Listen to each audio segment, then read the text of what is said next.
ओम नमो कालिका देव्यै नमः। स्वागत है आप सभी का आपके अपने YouTube चैनल उपासना की उपासना में। आषाढ़ गुप्त नवरात्रि की आप सभी को हार्दिक शुभकामनाएं।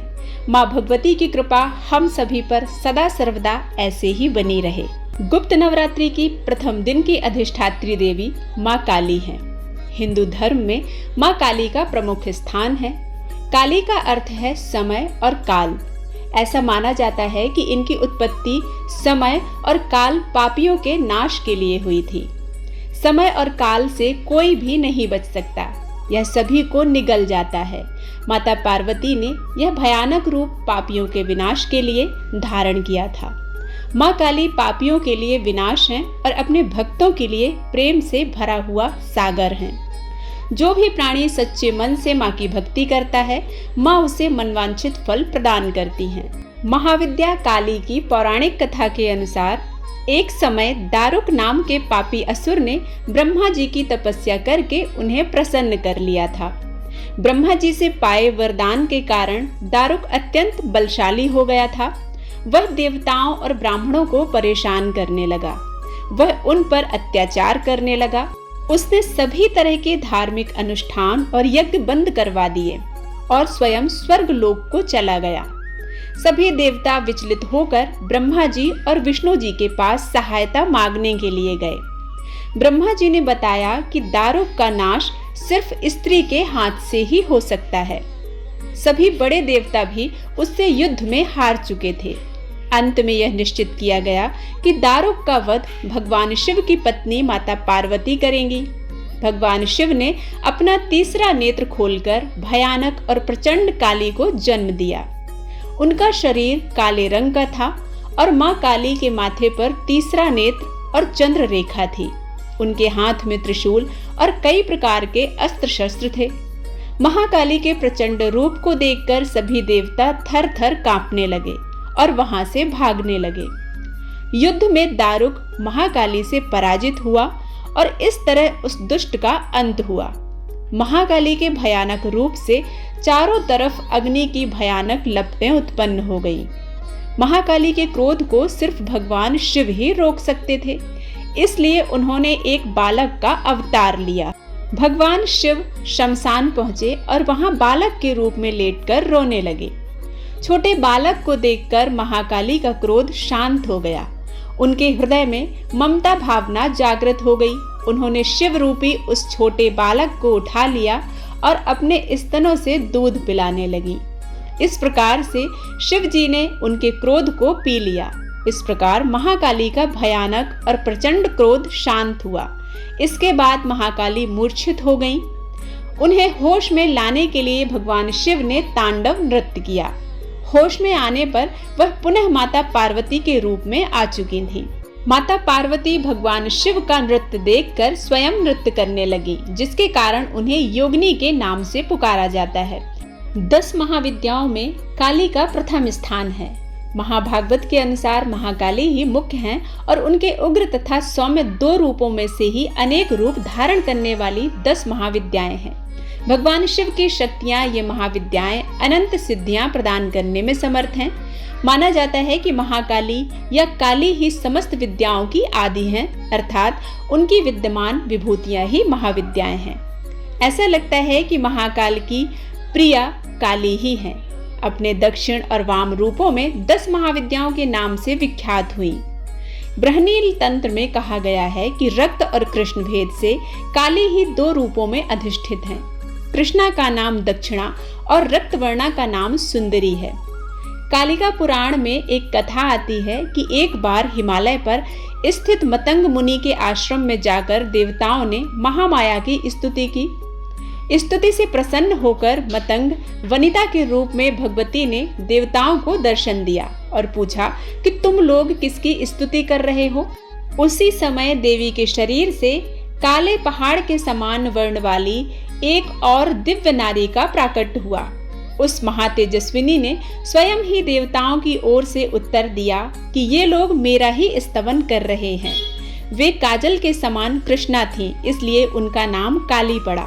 दुर्गा सप्तशती के अनुसार एक बार शुंभ निशुंभ के अत्याचार से व्यथित होकर देवताओं ने हिमालय पर जाकर देवी सूक्त से देवी की स्तुति की। तब गौरी के देह से कौशिकी का प्राकट्य हुआ। कौशिकी के अलग होते ही अम्बा पार्वती का स्वरूप कृष्ण हो गया, जो काली नाम से विख्यात हुई। काली को नील रूपा होने के कारण तारा भी कहते हैं। नारद पुराण के अनुसार एक बार काली के मन में आया कि वे पुनः गौरी हो जाएं। यह सोचकर वे अंतर्ध्यान हो गईं। शिव जी ने नारद जी से उनका पता पूछा। नारद जी ने उनसे सुमेरु के उत्तर में देवी के प्रत्यक्ष उपस्थित होने की बात कही। शिव जी की प्रेरणा से नारद जी वहां गए। उन्होंने देवी से शिव जी के साथ विवाह का प्रस्ताव रखा। प्रस्ताव सुनकर देवी क्रुद्ध हो गईं और उनकी देह से एक अन्य षोडशी विग्रह प्रकट हुआ और उससे छाया विग्रह त्रिपुर भैरवी का प्राकट्य हुआ। महाविद्या काली की दुर्गा सप्तशती में वर्णित एक प्राचीन कथा के अनुसार संपूर्ण सृष्टि के जलमग्न होने के बाद भगवान विष्णु शेषनाग की सैया पर योग निद्रा में लीन थे। तभी उसी समय अचानक भगवान विष्णु के कान से मधु और कैटव नाम के दो पराक्रमी असुर उत्पन्न हुए। यह दोनों असुर भगवान विष्णु की नाभि से उत्पन्न हुए कमल के फूल के ऊपर विराजमान ब्रह्मा जी को मारने का प्रयास करने लगे। जब ब्रह्मा जी ने देखा कि दोनों असुर उन पर आक्रमण कर रहे हैं, तब उन्होंने अपनी रक्षा के लिए आदिशक्ति की स्तुति की और उनसे मदद मांगी। उन दोनों असुरों के वध के लिए मां आदिशक्ति फाल्गुन शुक्ला की द्वादशी को मां महाकाली के रूप में अवतरित हुई। उसी पल भगवान विष्णु भी योग निद्रा से उठ गए और अपने समक्ष मधु और कैटव नाम के असुरों को देखते हैं तो वे दोनों असुरों के साथ युद्ध करने लगते हैं। 5000 वर्षों तक घनघोर युद्ध चलता है, परंतु भगवान उन्हें परास्त करने में असफल हुए, क्योंकि दोनों असुरों को मां आदिशक्ति ने पहले से ही इच्छा मृत्यु का वरदान दिया था। इसलिए भगवान विष्णु ने मां महाकाली की स्तुति की। तब देवी ने प्रसन्न होकर भगवान विष्णु को दोनों असुरों के अंत का वर दिया।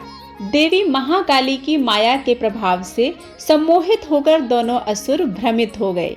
वे दोनों भ्रमित असुर भगवान विष्णु से कहते हैं कि युद्ध से प्रसन्न होकर हम आपको वर देना चाहते हैं, इसलिए आप हमसे अपनी इच्छा अनुसार वर मांग सकते हैं। तब भगवान विष्णु उनसे कहते हैं कि यदि तुम लोग मुझसे प्रसन्न हो तो मुझे यह वरदान दो कि तुम्हारी मृत्यु मेरे द्वारा हो जाए। माता महाकाली की माया से भ्रमित वे दोनों असुर भगवान विष्णु को यह वरदान दे देते हैं कि आपके द्वारा हमारी मृत्यु होगी। इसके बाद भगवान विष्णु दोनों असुरों के मस्तक को सुदर्शन चक्र से काट देते हैं। उनकी मृत्यु के पश्चात मां महाकाली विश्राम के लिए हिमालय चली जाती हैं। कुछ समय के पश्चात पाताल से दो असुर भाइयों शुंभ निशुंभ का आगमन होता है, जो पृथ्वी पर अपना आधिपत्य हेतु देवी मां आदिशक्ति को युद्ध की चुनौती देते हैं। वे माता से युद्ध करने के लिए असुर रक्त बीज को भेजते हैं। असुर रक्त बीज को ब्रह्मा जी से यह वरदान प्राप्त था कि उसके रक्त की बूंद जहां भी जितनी भी गिरेगी वहां उतने ही असुर रक्त बीज उत्पन्न हो जाएंगे। वरदान के फलस्वरूप मां आदिशक्ति जब भी रक्त बीज पर प्रहार करती थी, तब उसी समय रक्त बीज के घाव से रक्त की धारा के बूंद बूंद से अनेक रक्त बीज उत्पन्न हो जाते थे। यह देखकर मां आदिशक्ति मां महाकाली के रूप में वहां अवतरित हुई। मां महाकाली ने वहां अपने समान असंख्य देवियों को प्रकट किया।